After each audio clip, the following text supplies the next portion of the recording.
सर्वांना नमस्कार. जय शिवराय, जय भीम. बघा, आपला आजचा व्हिडिओ आहे. तो व्हिडिओ म्हणजे की वंचित बहुजन आघाडीनं हिंगोलीमधून खासदारकीचा उमेदवार घोषित केलाय आणि त्यानंतर जो उमेदवार आहे तो उमेदवार खास करून उबाठा गटामधील शिवसेनेचा आलेला कार्यकर्ता आहे. हिंगोलीच्या लोकसभेच्या राजकारणातील एक हिरा, म्हणजे ज्या व्यक्तीनं 15 वर्ष लोकसभा मतदारसंघाचं संघटक हे पद सांभाळलेलं आहे, असा नेता काल अकोल्यामध्ये जाऊन आपला पक्ष प्रवेश करून घेतलाय वंचितमध्ये. तेच माननीय डॉक्टर बी.डी. चव्हाण याविषयी आपला आजचा व्हिडिओ आहे. आणि आंबेडकरांनी पहिला उमेदवार त्यांना इनडायरेक्टली घोषित सुद्धा केलाय. मित्रांनो, बघून घ्या. वारंवार शिवसेनेवरती आरोप होतात. आता आजचाच विषय घ्या. आज कोल्हापुरातून मुख्यमंत्र्यांनी सभेमध्ये एक हल्लाबोल केलेल्या ठाकरेवरती. तो म्हणजे काय? उद्धव ठाकरेने 2019 मध्ये बेईमानी केली, हा असेल. किंवा दुसरा आरोप असतो उद्धव ठाकरेवरती, उद्धव ठाकरेंची जी शिवसेना आहे ती शिवसेना संजय राऊतनं संपवली. पुढला आरोप असतो तो म्हणजे उद्धव ठाकरे हा निर्णय स्वतः घेत नाहीत आणि तो निर्णय लवकर घेत नाहीत. असे काही असतील, पण अशामधूनच एक कार्यकर्ता, ज्या कार्यकर्त्यानं 15 वर्ष शिवसेनेला दिले, तो कार्यकर्ता अचानक का फुटला त्यांना स्वतःनं सांगितलेलं. त्यांनी सांगितलेलं आहे, बी.डी. चव्हाणने सांगितलंय, ज्यावेळेस मी शिवसेनेमध्ये होतो त्यावेळेस मला आश्वासनं दिले, काय म्हणून? खासदारकी म्हणून. आता तुम्हाला प्रश्न पडला असेल की डायरेक्ट खासदार कसं काय? कारण बी.डी. चव्हाणनी पूर्वी जनता दलामधून 1997 मध्ये खासदारकीला उभारले होते. 2009 मध्ये खासदारकीला ते उभा राहिले होते हिंगोली मतदारसंघातून, आणि 1 लाख 1.5 लाख मध्ये त्यांना त्यावेळेस पडले होते. पण नंतर त्यांना 2009 नंतर शिवसेनेनं बोलवून घेतलं. त्यावर त्यांना कळलं की बाबा ह्या व्यक्तीनं 1 लाख 1.5 लाख मतदान घेतलं होतं, मतं घेतली होती, वोट घेतले होते, म्हणून त्यांनी तुम्हाला आम्ही नेक्स्ट जी खासदारकी आहे तुम्हाला देऊ 2014 मधील ते बोलवून घेतलं. पण त्यावरती कुठलंही ठोस पाऊल शिवसेनेनं उचललं नाही. याला फक्त लोक सांगायचे, जे फळे असते बघा, कार्यकर्ता ते पक्षाध्यक्ष मधली फळे असते, यांनी त्यांना ठाकरेपर्यंत कधी पोहोचू दिलं नाही असं ते म्हणतात. पण त्यांचा अजून एक आरोप आहे. तो आरोप म्हणजे काय? की मला वारंवार सांगायचं, मला ते थाटवायचे की तुम्ही आता भावी खासदार आहात हिंगोलीचे, पण ऐन टायमाला माझ्या उरावरती दुसराच माणूस आणून बसवायचा. हे त्यांचं स्वतःचं वक्तव्य आहे. त्याने बोलले की माझं भविष्य या ठिकाणी काहीच नाही, फक्त आमचा वापर होतोय, तो वापर आता आम्ही होऊ देणार नाही.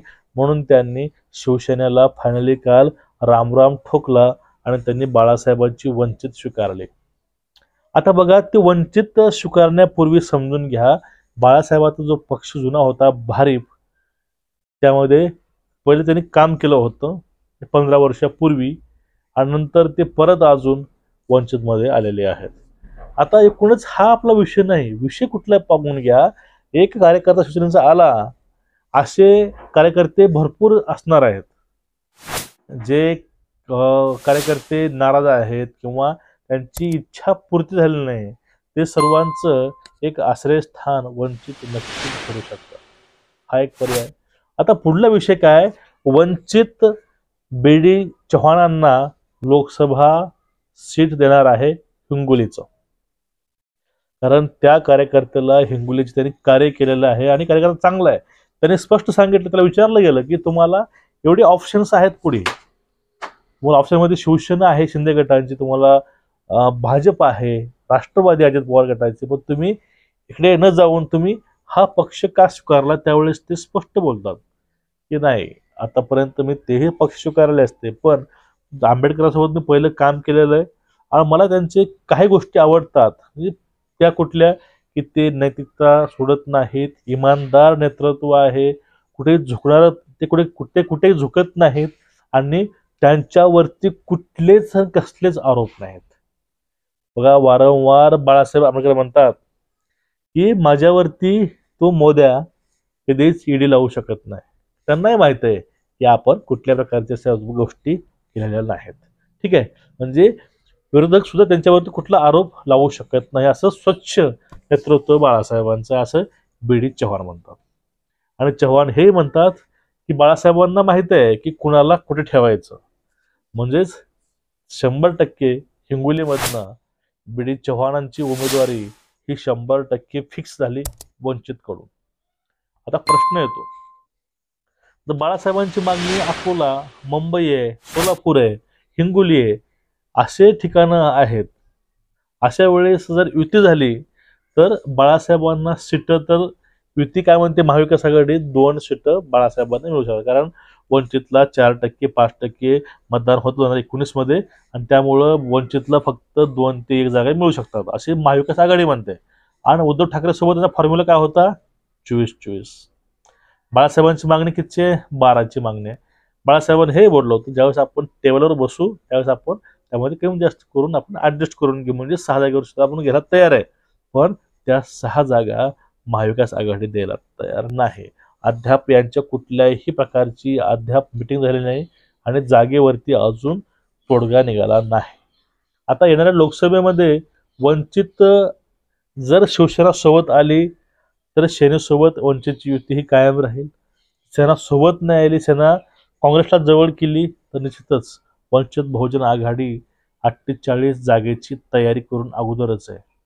आणि त्यांना अजून याहूनही जास्त तयारी ते नंतर करू शकतात.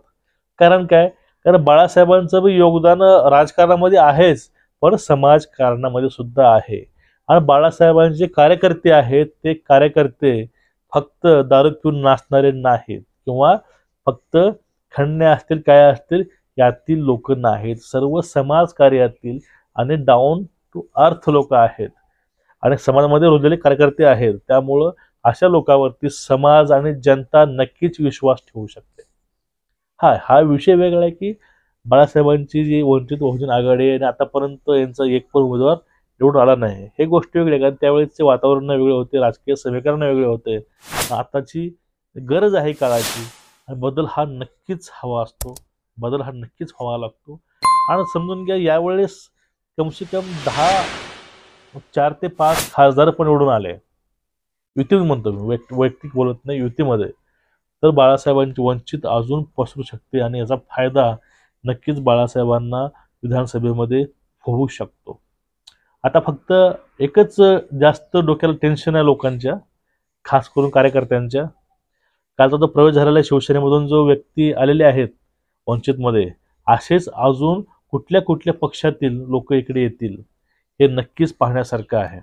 आणि सगळ्यात महत्त्वाचा मुद्दा कुठला आहे, तो मुद्दा म्हणजे लोकसभेमध्ये वंचित सोबत महाविकास आघाडी युती करेलच का, किंवा युती करणार नाही. जर युती नाही केली तर बाळासाहेबांचा फॉर्म्युला 48चा आहे, पण सोबत कोणते पक्ष असतील बाळासाहेबांच्या, महाविकास आघाडी असेल का महायुती असेल का, यांचा एक अलग पॅटर्न तयार होईल. For example OBC Vanchit Aghadi, बघा नाव ठेवलेलं ओबीसी पक्षाचं, ओबीसीच्या पक्षाचं नाव आहे ओबीसी वंचित आघाडी, ही बहुजन वंचित आघाडी.